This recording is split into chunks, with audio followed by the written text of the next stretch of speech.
To understand the 19th century is to understand the shadow of one man. By 1808, Napoleon Bonaparte was not merely a general, he was a force of nature. He had redrawn the maps of Europe with the point of a sword. His grand army was a machine of conquest that had shattered the ancient empires of Austria, Prussia, and Russia. To the monarchs of the Old World, he seemed invincible, a god of war who thrived on speed, audacity, and the sheer weight of numbers. But across the English Channel, a different kind of mind was at work. He was a man who possessed none of Napoleon's theatrical flair. He did not dream of destiny. He worried about supply wagons. He did not inspire his men with speeches of glory. He famously referred to them as the scum of the earth. His name was Arthur Wellesley, later known to the world as the Duke of Wellington. And he was about to prove that the only thing that can kill a god is a cold, hard calculation. History remembers Wellington primarily for the rain-soaked fields of Waterloo in 1815. That was the final act, the curtain call on a 20-year rivalry.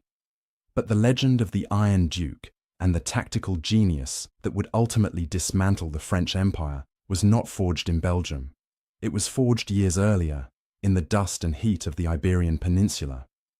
It was here, in Spain and Portugal, that Wellington developed the antidote to the French way of war. To understand how he did it, we must first understand what he was up against. The Napoleonic system of war was built on momentum. French armies were designed to move fast, strike hard, and live off the land. They did not carry heavy supply trains. Instead, they fanned out like locusts, requisitioning, or stealing, food and fodder from the local population. This allowed them to march nearly twice as fast as their enemies. They would converge on a battlefield, smash the opposing army with overwhelming mass, and dictate the peace terms before their lack of supplies became a problem. It was a strategy of high-stakes gambling, relying on a quick knockout blow. Wellington, by contrast, was the ultimate pragmatist. He realized early on that he could not play Napoleon's game. Britain had a small army, a fraction the size of the French forces. Every British soldier was a significant investment, trained and equipped at great cost, and difficult to replace. He could not afford to gamble them away in a war of attrition. He needed a new method. His philosophy became the antithesis of the French model. If the French relied on speed, Wellington would rely on patience. If the French relied on living off the land, Wellington would build the most sophisticated supply chain in history, ensuring his men were fed from the sea so they did not alienate the local population. And if the French relied on the attack, sending massive columns of infantry to smash through the enemy line, Wellington would perfect the art of the defense. He would turn the geography itself into a weapon, hiding his strength until the very last second. This series will analyze the mind of the Iron Duke. We will look beyond the stiff, aristocratic portraits to find a commander who was, in truth, a master of psychological warfare. We will dissect the battles of the Peninsular War, from the ridges of Busaco to the slaughter of Badajoz. We will see how he systematically humiliated Napoleon's greatest marshals, one, by exploiting their arrogance and their predictable aggression. Wellington is often remembered as a defensive general, cautious and conservative. But as we will see, his caution was a trap. He was a commander who waited, with reptilian patience, for his enemy to make a mistake, and then destroyed them with ruthless efficiency. Before he could challenge the masters of Europe, Arthur Wellesley had to survive a very different kind of crucible. In 1797, he was shipped off to India, a posting that many aspiring officers considered a career dead end. The subcontinent was a graveyard for European ambitions, a vast and complex theatre where heat, disease, and distance killed more soldiers than enemy fire ever did. Napoleon famously mocked Wellesley later in his career, dismissing him as a mere sepoy general, implying that his experience fighting Indian princes had no relevance to modern European warfare. Napoleon was wrong. It was precisely this Indian education that forged the weapon that would eventually destroy him. In the stifling heat of the Deccan Plateau, Wellesley learned the most unglamorous but essential lesson of warfare. Logistics is everything. In Europe, an army could often blunder its way through a campaign, foraging from wealthy towns and fertile farmlands. In the arid landscapes of India, that was a death sentence. If an army did not carry its own food and water, it ceased to exist. Wellesley became obsessed with the minutiae of transport. He calculated exactly how much rice a bullock could carry versus how much it ate. He designed better baskets for river crossings. He realized that a general who cannot feed his men is not a general, but a murderer. While his contemporaries were studying cavalry maneuvers, Wellesley was studying grain tables. This obsession with supply lines meant that his armies could move where others stalled and survive where others starved. But India also revealed the tactical predator hiding beneath the logistical accountant. The supreme test came in September 1803 at the Battle of Assaye. Facing the massive Maratha army, Wellesley found himself outnumbered nearly 10 to 1. He had roughly 7,000 men against a force of at least 40,000, including highly trained French-led infantry and a terrifying array of artillery. A conventional commander would have retreated. The rulebook of the day stated clearly that you do not attack a superior force in a defensive position. But Wellesley saw something else. He saw that the Maratha army, for all its size, was unwieldy. It was trapped by its own mass. He made a split-second decision that would define his career. Relying on a local tip about a shallow ford in the Kaitna River, he marched his tiny force right across the enemy's flank. It was a move of breathtaking arrogance. If the Maratha gunners had adjusted their aim in time, the British force would have been annihilated in the water. Instead, Wellesley got his men across and deployed them before the enemy could fully reorient their massive line. The ensuing fight was brutal.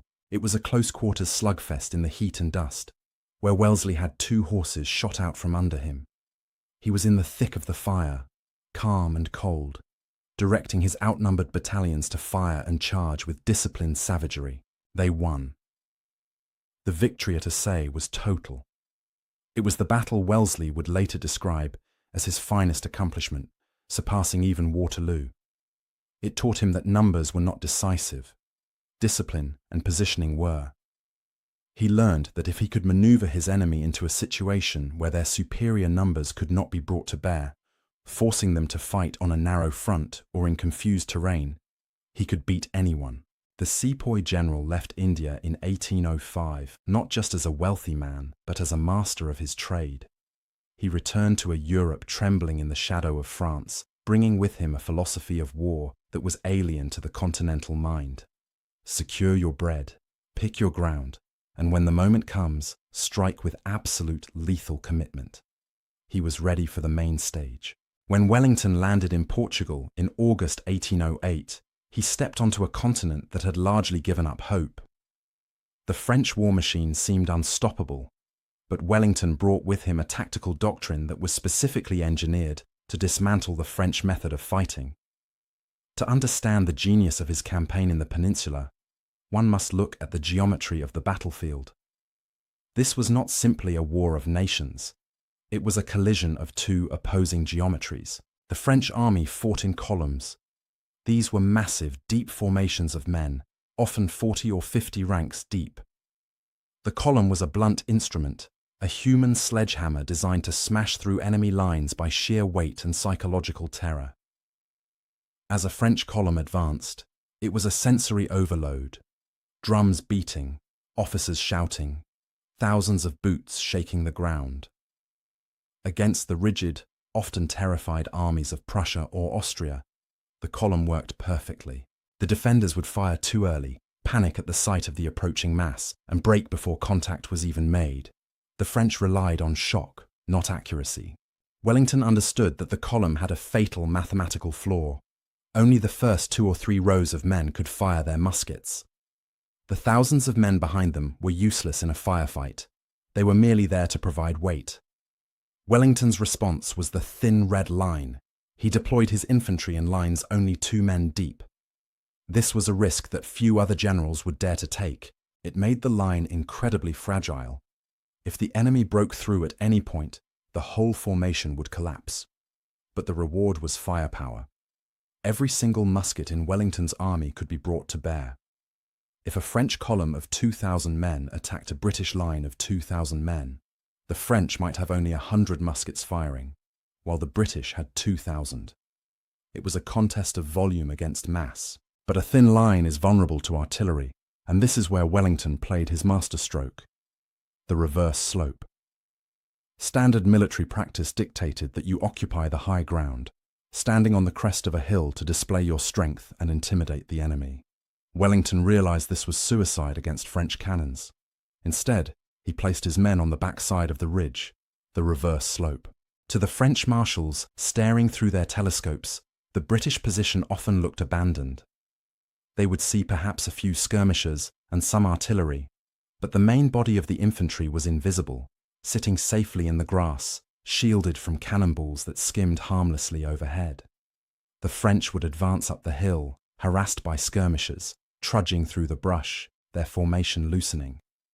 They would reach the crest, expecting a clear field or a retreating enemy. Instead, they would suddenly find themselves 30 paces away from a solid wall of redcoats, standing up from the earth like ghosts. Before the French could deploy from column into line, a complex maneuver that took minutes, Wellington's men would unleash a devastating, disciplined volley. Then another, then a bayonet charge. The psychological shock was reversed. The French, exhausted from the climb and stunned by the sudden wall of fire, would crumble. Wellington turned the French arrogance against them. He baited them with an empty hill, let them tire themselves out, and then destroyed them with a mathematical superiority of fire. It was a trick he would pull time and time again, and for years the French marshals simply could not solve the puzzle. By 1810, Napoleon had grown tired of the British ulcer in Spain. He played his highest card, dispatching his greatest marshal, André Masséna, known as the dear child of victory, with over 65,000 hardened veterans to drive the British into the sea. Masséna was a brute of a man, one-eyed, rapacious, and brilliant, but he made the fatal mistake of underestimating the sepoy general. He assumed Wellington would either run away or fight a desperate last stand. He did not know that Wellington had spent the previous year preparing the greatest mousetrap in military history. The first phase of the trap was sprung at the ridge of Busaco in September 1810. Wellington deployed his army along a steep 10-mile-long ridge. It was a daunting natural position, but Masséna, trusting in the sheer aggressive power of his columns, ordered a frontal assault.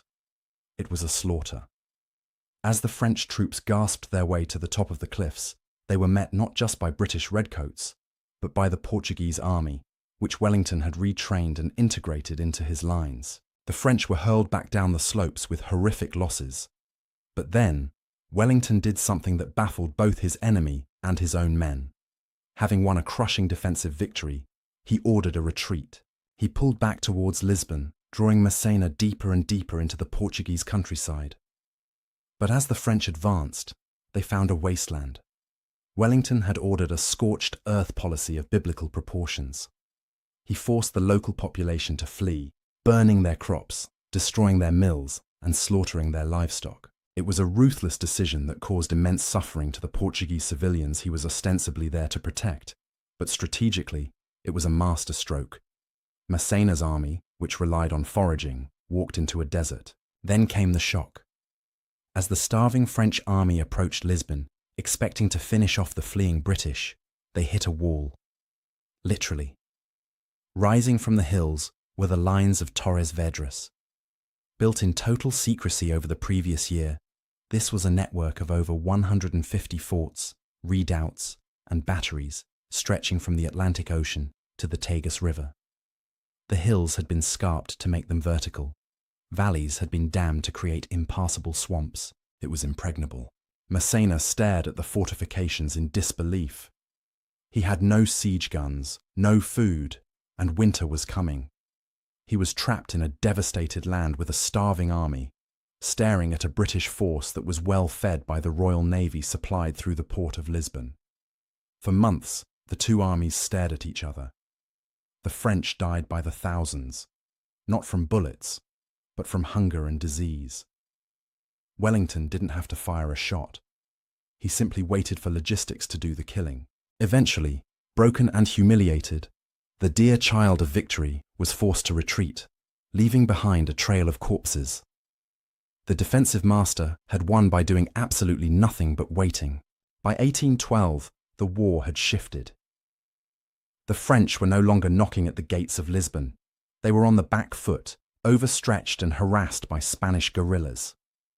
But in Paris, and indeed among some of his own officers, Wellington was still pigeonholed as a defensive general. The prevailing wisdom was that the Iron Duke could hold a hill, but he could not maneuver to kill. Marshal Marmont, who had replaced the disgraced Massena, believed this implicitly. He was a skilled tactician, proud and intellectual, and he was convinced that he could outmaneuver the plodding Englishman. At the Battle of Salamanca in July 1812, he bet his army on it. For weeks, the two armies had performed a lethargic dance across the Spanish plains, marching parallel to each other, looking for an advantage. Wellington was retreating, or so it seemed. He moved his baggage train back towards Portugal, kicking up dust, signalling a withdrawal. Marmont, eager to catch the British before they could escape, made a critical error. He assumed Wellington was terrified of a fight. In his haste to cut off the British retreat, Marmont ordered his army to stretch out, extending his left flank to loop around the British position. It was a classic maneuver against a fleeing enemy, but it relied on one fatal assumption, that the enemy was actually fleeing. Wellington was not fleeing, he was watching. From a high vantage point, chewing on a chicken leg, he watched Marmont's formations stretch thinner and thinner, a gap opening between the French centre and their left wing. It was the moment he had been waiting for, a lapse in judgment caused by the French contempt for his offensive capabilities. He threw the chicken leg over his shoulder and uttered one of the few emotional outbursts of his career. By God, that will do. The order went out, not to retreat, but to attack immediately. The British 3rd Division, hidden behind a ridge, slammed into the exposed head of the French column. It was not a defensive stand. It was a thunderbolt. At the same time, Wellington's heavy cavalry smashed into the disorganized French infantry squares. The result was catastrophic for the French. In the span of 40 minutes, 40,000 French soldiers were routed.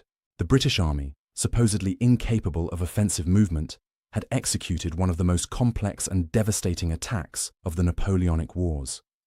Salamanca shattered the myth of Wellington's passivity.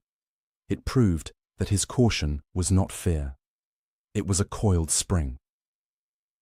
He had spent years teaching the French that he would only defend, solely so that on this one day they would walk blindly into his sabre. If Salamanca was Wellington's masterpiece of manoeuvre, the sieges of the Peninsular War were his descent into hell. To push the French out of Spain, Wellington had to capture the great border fortresses of Ciudad Rodrigo and Badajoz. But here, the British army was woefully unprepared. Unlike the French, who had a sophisticated corps of engineers and heavy siege artillery, Wellington had almost nothing. The British government had neglected siege warfare, leaving Wellington with ancient cannons and a lack of trained sappers. He could not reduce the walls systematically over weeks. He did not have the time or the tools. He had to take the fortresses the only way he could, by storm. The siege of Badajoz in April 1812 stands as the darkest hour of the campaign. After blasting breaches in the walls, Wellington ordered a night assault. The men who led the charge were known as the Forlorn Hope, volunteers who knew they were walking to almost certain death. As they rushed into the ditch before the walls, the French detonated mines and rolled barrels of gunpowder down upon them. The breaches became a slaughterhouse. British soldiers were burned alive, impaled on chevaux de frise, spiked obstacles chaining the gaps, and blown to pieces by grape shot. The ditch filled with bodies until the living were walking on the dead to reach the walls. For hours, the British threw themselves at the unmoved French defences. Wellington, watching from a nearby knoll, was pale and shaking, receiving report after report of failure. It was only a diversionary attack on the castle, which miraculously succeeded, that finally broke the French resistance. The city fell. But the horror was not over. It had just begun. The British troops, maddened by the slaughter of their comrades and fueled by the discovery of the city's wine stores, snapped. The discipline that Wellington prized above all else evaporated. For 3 days, the army became a mob. They sacked Badajoz with a ferocity that shocked even the most hardened veterans. They looted, burned, and raped, targeting the very Spanish civilians they were fighting to liberate. Officers who tried to intervene were shot by their own men. Wellington was powerless to stop it. When he finally rode to the breaches the next morning and saw the piles of British dead, the Iron Duke broke down and wept. It was a stark reminder of the nature of his instrument. He commanded an army of men he called the scum of the earth, enlisted for drink and pay. He could drill them into a machine that could defeat Napoleon, but he could not always strip the savage out of the man. The victory at Badajoz was strategic salvation, but it was a moral abyss. By the spring of 1813, the French occupation of Spain was a rotting structure waiting to collapse. Napoleon, reeling from his catastrophic invasion of Russia, had stripped the peninsula of its best troops to defend France itself. He left his brother, King Joseph Bonaparte, in charge of a disparate collection of armies that were demoralized and overstretched. Wellington, now the commander-in-chief of all Allied forces in Spain, sensed blood. The campaign of 1813 was not a siege nor a defensive stand. It was a masterclass in strategic movement. Wellington moved his army with a speed that baffled the French command. Utilizing the logistical network he had perfected over 5 years, fed by the Royal Navy through the northern ports of Spain, he marched 80,000 men through the rugged terrain of northern Portugal, an area the French considered impassable for a modern army. By the time King Joseph realized what was happening, Wellington was already behind his defensive lines. The French were forced to retreat, again and again, without firing a shot, pushed back by the sheer geometry of Wellington's march. The climax came at Vitoria in June 1813. The French army, encumbered by a massive baggage train filled with years of looted Spanish treasure, art and gold, was caught in a basin. Wellington attacked from multiple directions. It was the culmination of everything the sepoy general had learned. He used the terrain to mask his movements, coordinated 4 separate columns over difficult ground with synchronized precision, and shattered the French center. The French army disintegrated, abandoning their guns and their stolen riches to flee across the Pyrenees. The Battle of Vitoria did more than liberate Spain. It broke the French spirit. When news of the victory reached the courts of Europe, it galvanized the coalition against Napoleon. Beethoven even wrote a symphony to celebrate it. Wellington had pushed the French Empire out of the Iberian Peninsula entirely. He stood now on the border of France itself. The army that had once been dismissed as a small expeditionary force was now the most professional fighting machine in Europe, and it was about to step onto French soil. The final act of the drama is well known, but it must be viewed through the lens of the peninsula. When Napoleon escaped exile in 1815 for his 100 days, the collision at Waterloo became inevitable. History often frames Waterloo as a close-run thing, a battle of luck. But in reality, it was the ultimate vindication of Wellington's method. When Napoleon looked across the valley at Mont Saint-Jean on that rainy Sunday in June, he saw a ridge. It looked empty. He assumed the British were weak, but he was looking at the same trap that Massena had faced at Busaco and Marmont had faced at Salamanca. Wellington had deployed his men on the reverse slope, shielding them from the devastating French Grand Battery. He had garrisoned the forward strongpoints of Hougoumont and La Haye-Sainte to break up the French attacks, just as he had used the topography of Portugal. Throughout the day, the French hurled everything they had at the British line: massive infantry columns, waves of heavy cavalry, the Imperial Guard itself. And each time, they were met by the discipline forged in Spain. The British infantry formed squares, the stone boxes that had repelled French horsemen for years. They stood up from the long grass to deliver volley fire at point-blank range. Wellington rode the line constantly, his presence cool and reassuring, plugging gaps with reserves he had hoarded with miserly care. When the Imperial Guard finally broke, it was not just a defeat for Napoleon. It was the triumph of a system. The calculator had beaten the gambler. Wellington lived for another 37 years after Waterloo, serving as Prime Minister and becoming a national institution. But he remained, at his core, a solitary figure. He was never loved by his men in the way Napoleon was worshipped. He was respected, feared, and obeyed.